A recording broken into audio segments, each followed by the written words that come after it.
Sumasagad ako kahit ngayon'y walang-wala. Pagod puyat sa buhay, di ko yan iniinda. Mga hadlang sa buhay ngayon ay wawalisin. Isusulat ang pangarap sa kwaderno na itim.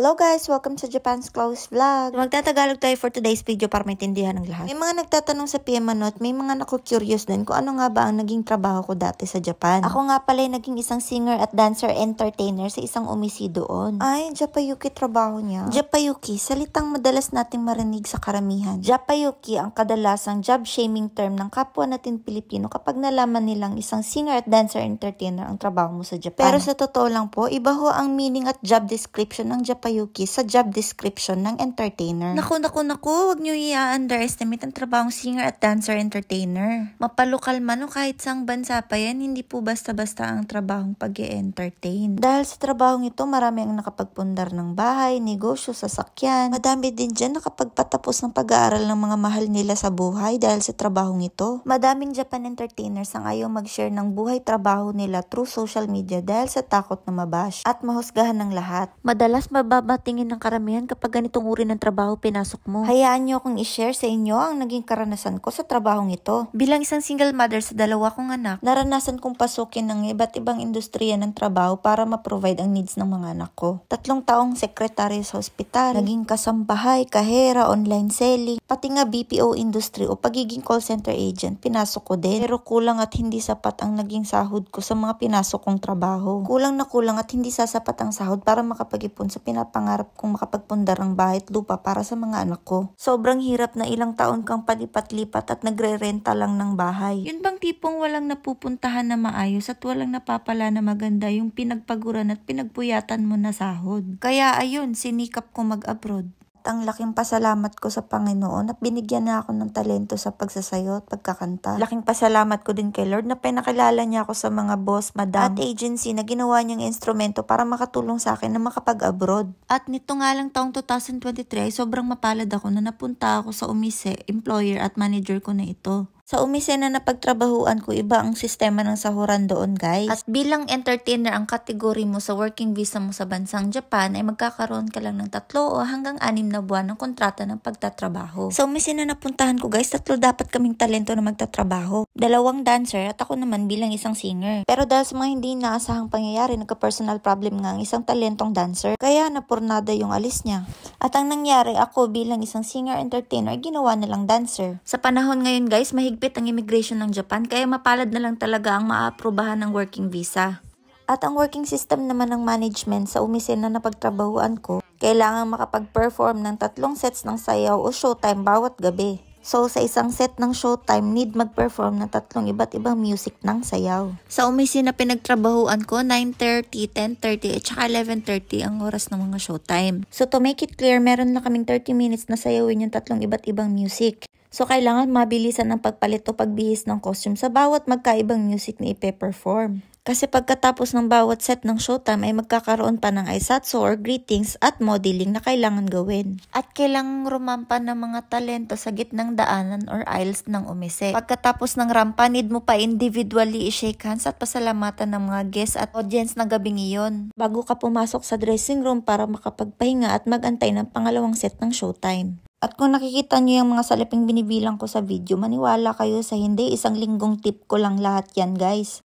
Napaka-generous ng mga Japanese sa totoo lang. Biruin nyo, guys, kada shake hands namin sa mga guest tuwing aisatsu or modeling ay inaabutan din nila kami ng mga tip. Medyo mapalad kami sa part na napunta kami sa Umise na kung saan malakas ang bigayan ng tip. Kaso swertihan lang din talaga, guys, kasi meron din akong napuntahan na Umise noon na wala talagang katipati-panga. Sa madaling salita, sugal at napapanahon lang din talaga ang swerte ng pag-a-abroad. At alam niyo ba guys, halos lahat ng naging co-workers ko sa pagiging entertainer ay nakapagtapos ng kolehiyo. Tinanong ko nga minsan yung isa kong co-workmate na entertainer, bakit sa ganda ng kurso na tinapos nila ay bakit ang pagiging entertainer ang mas pinili nilang tahakin. At ang isinagot naman sa akin ay hindi daw sasapat ang minimum wage para makapag-ipon at makapagpundar ng bahay at lupa. So yun na nga guys, every Saturday binibigyan kami ng management ng food allowance namin since libre naman kami sa wifi, tubig, kuryente at accommodation. So since mahal ang magkasakit at meron lang kaming 10 to 20,000 yen medical insurance na covered ng employer, kaya hanggat maaari iniwasan namin magkasakit. Kaya yan din yung main reason kung bakit pinagbabawal ang ortho braces sa mga singer, dancer, entertainer sa bansang Japan. Kasi what if na lang guys kung biglang sumakit yung ipin mo? Tiyak na kukulangin pa yung 10,000 to 20,000 yen na medical insurance para i-cover yung expenses sa pangbili ng gamot at kabayaran sa hospital o clinic para sa lahat ng medical procedure na ginawa. Kaya talagang pag OFW ka, bawal kang magkasakit. So yun na nga guys, every working nights ako nakakatanggap ng mga tip. Kaya talagang sinamantala kong pagkakataon na makapag-ipon. Talagang finokus ko yung sarili ko para makapag-ipon ng pera. Kasi nga pangarap ko nga talagang mabigyan ng maayos na tahanan yung mga anak ko. At dahil dalawa lang kami ng workmate ko sa apartment, kaya nag-aambagan lang kami ng pera pambili ng food allowance namin para makatipid din kami. Nagawa nga rin pala namin makapag-ipon ng kung ano-anong mga pagkain at mga bagay galing sa Japan na pwede naming ipunin na maipangpasok sa balikbayan box at may pasalubong sa pamilya sa Pinas. At dahil gabi-gabi kaming nakakapag-ipon ng tip, kaya nagawa ko rin makapagpadala ng pera sa Pinas para makabili ng alagang hayop na baboy. Pangdagdag source of income na rin para sa future ng mga mahal kong anak. Kaya lang di ko na alam kung ano nang nangyari sa mga investment na yan. Pagdating sa pera, kailangan talaga guys meron kang taong totoong mapagkakatiwalaan. Kasi kung wala, talagang nakakapanlumo na matiway lang lahat ng pinagpaguran mo at pinagsakripisyuhan mong maipon na pera. Kaya hanggat maaari, pagkatiwala mo na lang sa pamilya mo. Huwag basta kung kani-kanino. Pag nalamang nasa abroad ka, rarami din ang gustong mangutang sa'yo. Hindi masamang magpautang, pero unahin mo muna ang sarili mo kasi may pangarap kang kailangan matupad. Sobrang grateful ako kay Lord sa provision ng blessings niya. Nasusustentuhan ko mga anak ko. Yun nga lang, kailangan lang talagang labanan ng lungkot at pangungulila mo sa mga mahal mo sa buhay. Sa pag-a-abroad, homesick talagang pangunahing magiging kalaban mo. At self-motivation na rin sa araw-araw na para kanino ka bumabangon. At syempre dahil dayon at nakipagsapalaran ka sa ibang bansa, kailangan mo talagang makisama. Ibang lengguwahe, ibang kultura, ibang paniniwala, magkaibang personalidad ang kailangan mong pakibagayan at makakasalamuha. At dahil sa mga umaapaw na biyaya ni Lord sa akin noon, nagawa kong makapamili ng mga bagay na hindi ko naakalang mabibili ko. Hanggang sa isang araw, nangyari ang isa sa pinakamasakit na pangyayari sa buhay ko.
Ang mamatayan ng mahal sa buhay ang isa sa pinakamasakit at nakakatakot na pwedeng mangyari sa buhay ng isang OFW. At ang pinakamasakit pa dun, di ka pwedeng basta-basta makauwi dahil may pinirmahan kang kontrata na kailangan mong tapusin. At kung iisipin mo, yung perang ipangbabayad mo para sa ticket mo pa uwi ay mas mainam na ipadala mo na lang para mas mabigyan ng maayos na burol at libing ang pumanaw mong mahal sa buhay. Na kahit sobrang sakit at deep inside, durog na durog ka, kahit may lagnat ka pa, kahit gaano mo pa kawalang gana bumangon. At kahit nagluluksa ka pa, kailangan mo pa ding magtrabaho at magpatuloy sa buhay para sa mga taong naiwan mo. At siya naging pangunahing rason kung bakit ka nagsakripisyong magpakalayo at magtrabaho sa abroad. Sa totoo lang, sobrang hirap ng proseso. Magpahanggang ngayon, alam ko sa sarili ko na sa tuwing ako na lang mag-isa, sobrang sakit pa din pala. Natatak ko na lang sa isip ko na ayaw ng kapatid ko na malungkot kami. Kasi nung nabubuhay pa siya lagi ang kengkoy at komedyante sa pamilya namin. Kaya minabuti kong bumangon at magpatuloy sa buhay. Inumpisahan ko sa pagugol ng atensyon ko sa pagkain. Panay ang kain ko ng mga panahon na yan at pakikisalamuha at pakikigala sa mga kasamahan ko sa trabahong Filipina o mapa-Japanese man. Hanggang sa tumaba talaga ako guys at nanumbalik ng dati kong sigla. Nagpakabisi lang ako sa trabaho at ipinukos ang sarili ko sa pag-iipon ng pera para sa pinapangarap kong sariling bahay at lupa. Inilaban ko lang, tuloy pa rin sa buhay. So dito nga guys, naipadala ko na yung unang balikbayan box na naipon ko. Pero dahil may mga natitira pang gamit na hindi nagkasya sa unang balikbayan box, kaya ayun, nagdesisyon ako na kumuha na agad ng pang-ikalawang box. Kasi sayang naman kung hindi ko iuwi ng Pinas ang mga natira ko pang gamit. Ayun, wala na akong ibang ginawa kundi mag-ipon lang ng mag-ipon ng pera. Isang buwan mahigit pa lang nun bago matapos ang working visa ko. Talagang sinigurado kong ihanda na ang lahat. Saka nga pala guys, yung buong 6 months mo na sahod sa pag-uwi mo na ibibigay ng production. Sa mismong airport, iaabot ng production sa'yo ang sahod mo. Matapos ka nilang i-assist sa pag-check-in ng mga baggage mo sa counter. So sa madaling salita, may ipon ka na galing sa mga tip at may 6 months na sahod ka pa. So yung mga tsokolate at noodles, pati mga damit dyan sa video guys, yan yung mga inipon ko ng unti-unti para pasalubong ko pa uwi ng Pinas. So dinamihan ko na guys para hindi ako lugi dun, babayad ko dun sa pagpapadala sa balikbayan box. Naisip ko rin kasi na kapag may sumobra sa mga pasalubong ko, ibebenta ko online. So sa mga oras na to guys, at least na busy yung utak ko. Kakahanda ng mga bagahe ko nun pa uwi ng Pinas. Kahit papaano so sobrang busy na ibsan ng kaunti ang lungkot na nararamdaman ko sa pagpanaw ng kapatid ko. Dito medyo nangiti at inspired na ako dahil ito na yung mga panahon nakilala ko sa Japanese fiancé. Dating guest sa Umise noon si fiancé. Pinahingian ako ng line ID ni fiancé sa isang arobito. Secret admirer ko pala si fiancé sa pagsasayaw. Unti-unti kong nakikilala at nakakapalagayan ng loob si fiancé dahil sa araw-araw namin na video call at chat. Hanggang sa dumating ng pinakaasam kong araw makauwi ng Pinas at makasama ko ang mga mahal ko sa buhay. O paano ba guys, hanggang dito na lang muna. Sana marami kayong napulot na aral sa video ito at sa mga naging karanasan ko bilang isang dating entertainer. Hindi ho ako nanghihikayat na pasukin yung trabahong ito. Self-choice nyo ho yun kung ano mang landas ang gusto nyong tahakin sa buhay. Nakapagtapos ka man ng pag-aaral o wala. O kahit ano pa mang estado ninyo sa buhay. Gusto kong ipaintindi sa inyo na hindi ho masama maging isang entertainer. Basta ba, diskarte lang ho ng tama sa buhay. Ang importante kahit gaano pa kahirap hamon ng life, wag na wag kang magbebenta ng laman. Yun lang. Bye mo, tutut. Jane!